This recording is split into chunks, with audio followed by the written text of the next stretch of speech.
Welcome back to the channel students. आज हम लोग शुरू करने जा रहे हैं एक नया topic that is journal entry. अब ये एक इम्पॉर्टेंट टॉपिक है आपकी इंटायर कॉमर्स के अंदर। आप किसी भी स्टेज पे जाएं, इंटर की बात कर लें, बैचलर की बात कर लें या इवन मास्टर्स की बात कर लें, या आपके पास जो कम्पिटिटिव एग्जाम्स हैं या अकाउंटेंसी के रिलेटेड आपकी जो प्रोफेशनल डिग्रीज हैं उनकी बात कर लें, तो हर जगह इस टॉपिक के साथ, इस चीज के साथ आपका पाला पड़ने वाला है। तो अब यहां से आप आइडिया लगा सकते हैं कि ये चीज आपके लिए कितनी इंपॉर्टेंट है। तो शुरू करने से पहले आपको ये पता होना चाहिए कि जर्नल एंट्री बेसिकली होती क्या है। तो जर्नल की अगर हम लोग बात करें तो जर्नल क्या है? अब बिजनेस के अंदर डिफरेंट ट्रांजेक्शन हो रही होती है, बाइंग और सेलिंग हो रही होती है।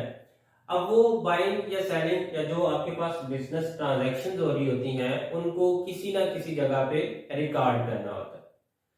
तो जब भी किसी भी ट्रांजैक्शन को एक स्पेसिफिक प्लेस पे आप इनिशियली रिकॉर्ड कर रहे होते हैं तो उसको हम लोग क्या नाम दे देते हैं? जर्नल का। एंट्री आपके पास क्या है? जो आपकी ट्रांजैक्शन हुई उसको आपने रिकॉर्ड करना है अप्रोप्रिएट प्लेस पे, या आप यूं कह लें उनको आपने जर्नल में रिकॉर्ड करना है, तो उसको हम लोग क्या नाम दे देते हैं? एंट्री। तो अगर कलेक्टिवली देखें तो कलेक्टिवली क्या है? डिफरेंट बिजनेस ट्रांजैक्शन है, उनको जो अकाउंटेंट है या बिजनेस है उसने किसी ना किसी जगह पे रिकॉर्ड करना है। और सिर्फ रिकॉर्ड नहीं करना बल्कि क्या करना है, उनको एक प्रॉपर फॉर्मेट के अकॉर्डिंग रिकॉर्ड करना है। अब ये तो नहीं है आपकी एक ट्रांजेक्शन हुई, एक जगह पे रिकॉर्ड कर दी, 2 दिन के बाद या 3 दिन के बाद आपने कोई दूसरी ट्रांजेक्शन पास की है तो वो आप जाके उसको 10वें 12वें पेज के ऊपर जाके लिख रहे हैं। तो अब ऐसा तो पॉसिबल नहीं है। अब आपने क्या करना है, उसको एक प्रॉपर फॉर्मेट के अंदर रिकॉर्ड करना है। तो जो प्रॉपर फॉर्मेट है, आप ट्रांजेक्शन को जितना रिकॉर्ड कर रहे हैं उसको हम लोग कलेक्टिवली जो है वो आसान लफ्जों में, आसान भाषा में हम लोग ये कह सकते हैं कि आपके पास क्या है? Journal entry. अब जर्नल एंट्री जो है वो उसको रिकॉर्ड करने के आपके पास दो तरीके होते हैं। एक को हम लोग कहते हैं डबल एंट्री सिस्टम, तो दूसरा आपके पास क्या है? Single entry system. आपके सिंगल एंट्री सिस्टम भी हम लोग पढ़ेंगे, लेकिन ये आपके पास जो है वो लेटर ऑन इसको हम लोग डिस्कस करेंगे। फिलहाल यहाँ पे हम लोग बात करने जा रहे हैं डबल एंट्री सिस्टम के बारे में।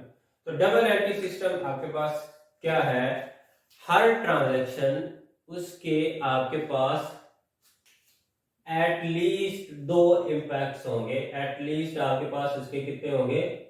2 इम्पैक्ट। अब वो 2 इम्पैक्ट आपके पास क्या होते हैं? 2 इम्पैक्ट होंगे। जैसे आपने किसी से चीज परचेज की है, अभी फॉर एग्जाम्पल मेरे पास मार्कर है, मैंने किसी से खरीदा है, तो क्या हुआ? ये मार्कर मेरे पास आया, मैंने क्या किया? कैश पे किया, 2 इफेक्ट आ गए। अब इसी चीज को अगर हम लोग सेलर के हवाले से देखें, उसने मुझे सेल किया, गुड्स सेल की, उसके पास से गुड्स कम हुई, मैंने उसको कैश पे किया, उसके पास कैश। तो मतलब हर चीज के, हर ट्रांजैक्शन के आपके पास 2 इफेक्ट है, लेकिन वो 2 इफेक्ट क्या होंगे? अपोजिट डायरेक्शन में होंगे। अब अपोजिट डायरेक्शन क्या है? मेरे पास एक चीज जा रही है, एक चीज आपके पास आ रही है, तो वो क्या है? Opposite direction. तो वो जो है उसको हम लोग क्या नाम दे देते हैं? एक को हम लोग कहते हैं डेबिट, डीआर। दूसरा आपके पास क्या होता है इफेक्ट? CR, credit. डेबिट और क्रेडिट, ये 2 इफेक्ट आपके पास आ रहे होते हैं हर ट्रांजैक्शन के एटलीस्ट। अब इसके बाद हम लोगों ने क्या करना है? रिकॉर्ड करना है। रिकॉर्डिंग ऑफ जर्नल एंट्री वो आपके पास किस तरह से होती है उसको हम लोग देखते हैं।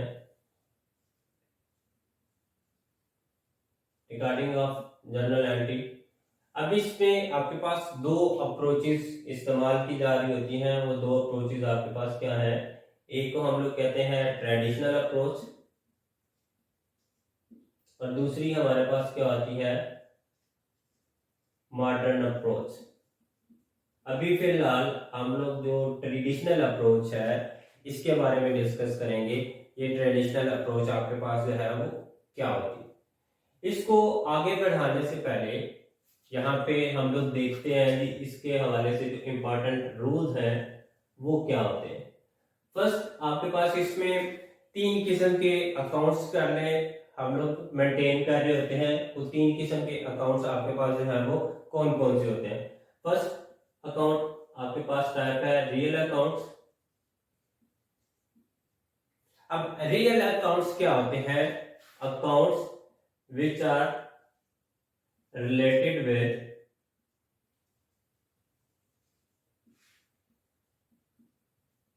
एसेट्स। वो अकाउंट्स जो आपके पास एसेट्स के साथ या प्रॉपर्टीज के साथ रिलेट कर रहे होते हैं, उनको हम लोग क्या नाम दे देते हैं? Real accounts. अब इसमें आपके पास जो फार्मूला है या रूल है वो क्या होता है? Debit what comes in, credit what goes out. अब आप परेशान होंगे जी इसका मतलब क्या है। अब रियल अकाउंट्स के केस के अंदर अगर कोई चीज आपके पास आ रही है तो उसको हम लोग क्या कर देंगे? डेबिट। जैसे आपने कोई एसेट खरीदा, आपके पास एसेट आ रहा है तो उसको हम लोग क्या कर देंगे? डेबिट। व्हाट गोज आउट, आपके पास से जा क्या रहा है, कैश आपके पास से जा रही है तो वो हम लोग उसको क्या कर देंगे? क्रेडिट कर देंगे। तो रियल अकाउंट के केस के अंदर आपके पास ये फार्मूला होता है। उसके बाद आपके पास है जी सेकंड नंबर पे पर्सनल अकाउंट्स। अब पर्सनल अकाउंट्स कौन से होते हैं? वो accounts which are related with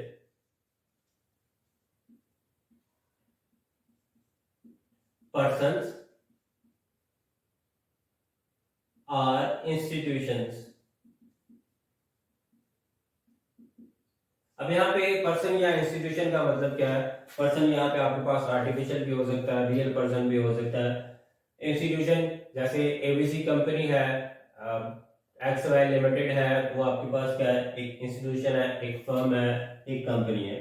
तो पर्सनल अकाउंट्स आपके पास ये चीज होगी। अब पर्सनल अकाउंट्स के केस के अंदर आपके पास फार्मूला जो है वो यूज जो हो रहा होता है वो क्या होता है? Debit the receiver, credit the giver. अब इसका मतलब क्या है जी? अगर आप रिसीव कर रहे हैं तो वो आपके पास डेबिट। फॉर एग्जाम्पल आपने गुड्स सेल की तो कैश आपने क्या करना है? रिसीव करना है। या आप यूं कह सकते हैं सोल्ड गुड्स टू एक्स। अब गुड्स आपने बेची हैं एक्स को, अब उस एक्स जो है वो आपके पास क्या है? गिवर है। अगर आप अपने हिसाब से देखें बिजनेस के हिसाब से तो बिजनेस क्या है? आपके पास रिसीवर है। तो वो आपके पास क्या हो जाएगा? जो रिसीव करने वाला है उसको डेबिट, जो गिवर है जिसने पे करना है वो आपके पास क्या हो जाएगा? क्रेडिट। अब इसी को अगर हम लोग इंप्लीमेंट करें परचेजेस के ऊपर, परचेज गुड्स, या आप यूं कह लें mister A purchase goods from mister B. तो यहाँ पे अब आपके पास जो है वो गिवर क्या है? देना किसने है? मिस्टर ए आपके पास गिवर है, वो आपके पास जो है वो क्या हो जाएगा? क्रेडिट। अब रिसीवर की बात करें तो रिसीवर कौन है? आप दूसरे बी के लिहाज से देखें तो वो आपके पास क्या होगी? सेल होगी। तो वो मिस्टर बी आपका जो है वो रिसीवर है, तो वो हम लोग क्या कर देंगे? डेबिट कर देंगे।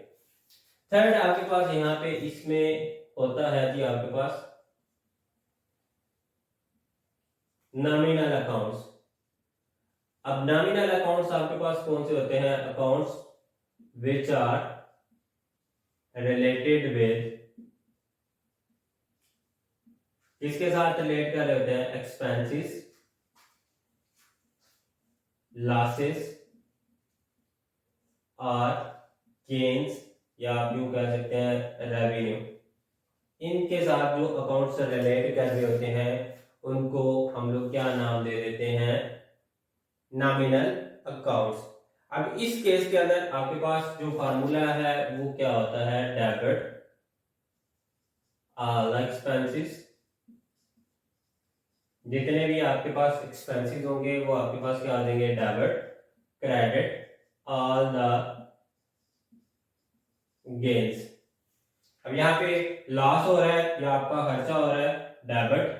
अगर आपको रेवेन्यू हो रहा है या आपके पास गेन्स आ रहे हैं तो आपके पास क्या हो जाएंगे, क्रेडिट। जैसे पेड सैलरीज, अब इसमें क्या है, सैलरी आप पे कर रहे हैं, अब यहाँ पे आप पे क्या कर रहे हो, कैश, सैलरी आप किसी को पे नहीं कर रहे। तो यहाँ पे वो जो सैलरी है आपका एक्सपेंस है, लेकिन उसको हम लोग दे किस शक्ल में रहे हैं, कैश की शक्ल में। तो वो आपके पास जो सैलरी एक्सपेंस बन रहा है वो आपके पास, उसको हम लोग क्या कर रहे हैं, डेबिट कर रहे हैं। इसी तरह से रिसीव्ड इंटरेस्ट, इंटरेस्ट आप क्या कर रहे हो, रिसीव कर रहे हो। अब यहाँ पे इंटरेस्ट रिसीव नहीं कर रहे हम लोग, बल्कि क्या रिसीव कर रहे हैं, कैश रिसीव कर रहे हैं। तो जो इंटरेस्ट है, नो डाउट हम लोग उसको कैश की शक्ल में रिसीव कर रहे हैं, लेकिन वो इंटरेस्ट जो आपके पास कैश आ रही है वो आपके पास क्या है, आपका रेवेन्यू है, या आप यूं कह रहे हैं कि वो आपकी इनकम है, तो वो आपके पास क्या हो जाएगी, क्रेडिट हो जाएगी। होप्सो ये 3 रूल्स हैं वो आपको क्लियर होंगे। नेक्स्ट लेक्चर के अंदर हम लोग इनको डिस्कस करेंगे with the help of examples.